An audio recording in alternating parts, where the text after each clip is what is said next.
विधायक और प्रदेश भाजपा मुख्य प्रवक्ता राकेश जम्वाल ने आज संगठनात्मक जिला भाजपा कार्यालय सुंदरनगर में आयोजित प्रेस वार्ता में कहा कि केंद्र सरकार की जी राम जी योजना में राम भगवान का नाम आने से कांग्रेस द्वारा आपत्ति जताई जा रही है।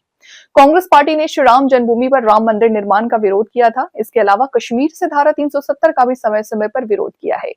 उन्होंने कहा कि वर्ष 2005 में मनरेगा को लाया गया था और इससे पूर्व NIP, IRDP, GRY और SGSY में ग्रामीण रोजगार योजनाओं के नाम बदले गए।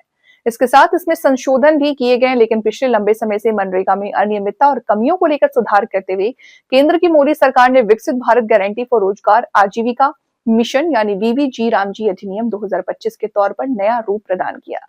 राकेश जम्वाल ने कांग्रेस पर जोरदार जुबानी हमला बोलते हुए कहा कि देश में आपदा, दुर्घटना और भारत सरकार द्वारा कोई भी नई योजना लाने पर कांग्रेस राजनीति करने का काम करती है।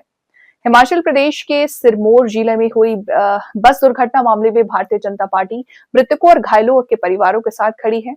उन्होंने कहा कि केंद्र सरकार ने मृतकों के परिवारों को तुरंत 2-2 लाख और घायलों को 50,000 रुपए मदद के रूप में देने की घोषणा की। वहीं राकेश जम्वाल ने मंडी जिले के बल क्षेत्र में प्रस्तावित ग्रीनफील्ड एयरपोर्ट के सोशल इंपैक्ट असेसमेंट रिपोर्ट पर एक्सपर्ट ग्रुप का गठन करने पर कहा। प्रदेश में चुनाव नजदीक आते देख कांग्रेस के मुख्यमंत्री सुखविंदर सिंह सुक्खू अन्य नेता को पुरानी बातों की याद आ रही है। पूर्व की भाजपा सरकार में जयराम ठाकुर मंडी में एयरपोर्ट निर्माण को लेकर कार्य शुरू किया था, लेकिन प्रदेश सरकार और CM सुखविंदर सिंह सुक्खू ने मंडी में एयरपोर्ट निर्माण की संभावनाओं को पूरी तरह नकार दिया। प्रदेश सरकार चुनावों को आता देख अब प्रस्तावित एयरपोर्ट को लेकर कमेटियां गठित कर लोगों को ठगने का प्रयास कर रही है। राकेश जम्वाल ने कहा कि प्रदेश में सत्ता परिवर्तन होते ही भाजपा सरकार इस और आगे बढ़ेगी। नाम इसका विकसित भारत जी, राम आ गया तो राम के नाम को लेकर मुझे लगता है कि कांग्रेस पार्टी को आज आपत्ति हो रही है। ये एक ऐसी पार्टी है जिन्होंने प्रभु श्री राम के जन्मस्थली अयोध्या पर राम मंदिर का निर्माण हो, इसका भी विरोध करते आए।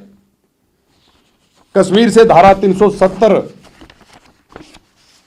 को समाप्त नरेंद्र मोदी की सरकार ने किया, इसका भी इन्होंने समय समय पर विरोध किया।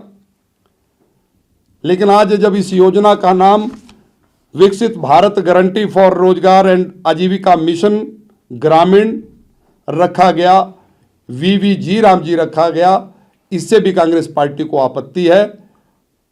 और मैं देश के यशस्वी प्रधानमंत्री नरेंद्र मोदी जी का, उनकी पूरी कैबिनेट का धन्यवाद करना चाहता हूं कि आज आप ने मनरेगा में सुधार करते हुए जो नए एक्ट को आप लेकर आए हैं, निश्चित तौर पर देश की जनता को इसका लाभ होगा। इसके लिए देश के प्रधानमंत्री जी का धन्यवाद करना चाहता हूं। मनरेगा तो 2005 में आया, उससे पहले 1960 से लेकर चाहे वो NREP हो, चाहे IRDP हो, चाहे वो JRY हो, चाहे SGSY हो, ऐसी इस योजना में समय समय पर इसके नाम भी बदले गए हैं, इसमें अलग प्रकार के अमेंडमेंट्स भी की गई हैं। लेकिन पिछले लंबे वर्षों से जो मनरेगा में जो अनियमितताएं हो रही थी, जिस प्रकार की कमियां पाई जा रही थी, उन कमियों को देखते हुए इसमें सुधार करते हुए इसको नया रूप जो है नरेंद्र मोदी जी ने दिया है। संशोधन की जरूरत थी, नया एक्ट लाने की जरूरत थी जिसमें अनियमितता ना हो, जिसमें भ्रष्टाचार ना हो, पारदर्शिता हो, लोगों को रोजगार मिले। इसके लिए नए एक्ट की जरूरत थी। देश के यशस्वी प्रधानमंत्री, भारत की सरकार इसीलिए विकसित भारत जी रामजी एक्ट 2025 जो है उसको लेकर आई है। और निश्चित तौर पर भारत की सरकार ने मनरेगा में जो खामियां थी, जो कमियां थी, उसमें सुधार किया। और जैसा मैंने कहा कि ये कह रहे हैं कि मोदी जी मनरेगा को बंद करना चाहते हैं, हमने इसके भी आंकड़े आपको दिए कि जब UPA की सरकार थी तो कितना पैसा इस पर खर्च हुआ, और जब मोदी जी की NDA की सरकार आई तब उसमें कितना इजाफा जो है किया गया है। इस विकसित भारत जी राम जी में रेशो जो है वो 60-40 की रेशो जो है पूरे देश के लिए रखी गई है। 60% केंद्र देगा, 40% प्रदेश देगा। लेकिन हिमालय रेंज के जितने भी प्रदेश हैं उसमें हिमाचल भी आता है, और नॉर्थ ईस्ट को विशेष तौर पर नरेंद्र मोदी जी ने हमें सहायता दी है कि 90-10 की रेशो में 90% इस योजना में केंद्र देगा और मात्र 10% जो है एक टोकन मनी के रूप में प्रदेश को खर्चा करना होगा। हिमाचल आपदा के दौर से गुजर रहा है और इस मनरेगा में इंफ्रास्ट्रक्चर पर जोर दिया गया है। इससे पहले मनरेगा में इंफ्रास्ट्रक्चर पर जोर नहीं दिया जाता था, लेकिन विकसित भारत जी राम जी में के आधारभूत ढांचा वहाँ पर खड़ा हो, इस पर जोर दिया गया है। और आपदा की स्थिति में भी इसमें प्रावधान किया गया है कि कहीं पर आपदा आए तो विकसित भारत जी राम जी एक्ट 2025 में उसमें भी अनेकों प्रकार के प्रावधान किए गए हैं, जिससे हिमाचल प्रदेश जैसे प्रदेश को लाभ होने वाला है। मुझे लगता है कि कांग्रेस हमेशा, चाहे आपदा आए, चाहे दुर्घटना हो, चाहे भारत सरकार कोई योजना लेकर आए, समय समय पर उसमें राजनीति करती रहती है।